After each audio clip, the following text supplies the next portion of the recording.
Hi, I'm Alexis, and this is a quick run-through of the boss mechanics on normal and heroic difficulty for Dimensius, the All-Devouring, the last boss in Manaforge Omega, the raid released in Season 3 of The War Within.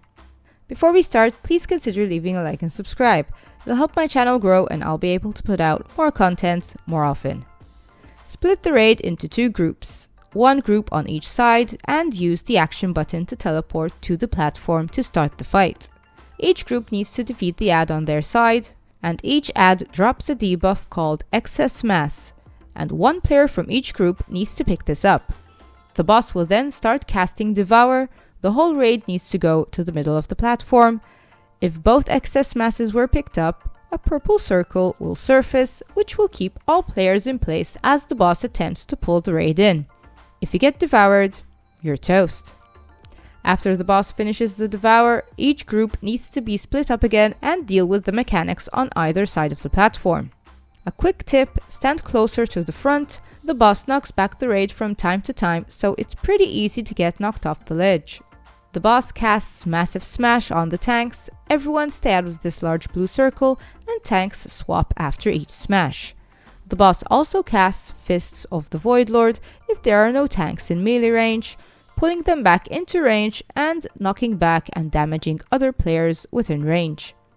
More ads spawn, just defeat them quickly and pick up the excess mass that drops. A total of 4 should be picked up from each side of the platform before the next Devourer is cast. The boss puts circles of dark matter on all players, spread out, and healers keep everyone topped up.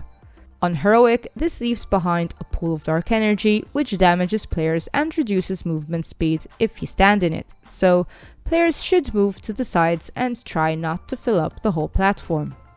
Shattered Space. A void-like circle forms on each side of the platform. Once it fully forms with the sphere in the middle, everyone go in and soak. Don't go in when it's still forming or you will perish.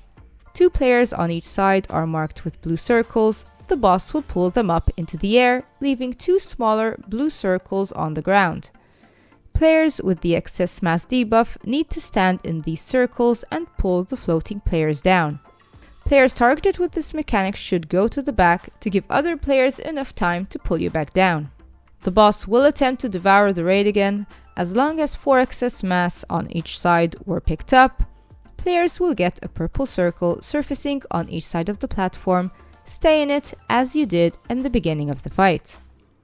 Keep this up until the boss is down to 0% and you go into the next phase. Similar to the fight with Tindril Sage Swift in the Emergency Raid, players need to take flight and fly through the circles to reach the platform. Avoid the rocks and the laser as you're flying. The platforms seem chaotic, but hear me out. The goal is to defeat this large void to progress to the next platform and eventually the boss. The large void needs to be defeated before it reaches 100 energy or it will wipe the raid. You need to defeat 2 of the mini voids that spawn to create gaps for the raid to be able to run from left to right and upwards and downwards. In the meantime, be sure to avoid this blue frontal. The boss eventually raises his arm and the raid needs to move to the far left or far right of the platform depending on which arm the boss raised, because he throws a huge boulder which covers most of the platform.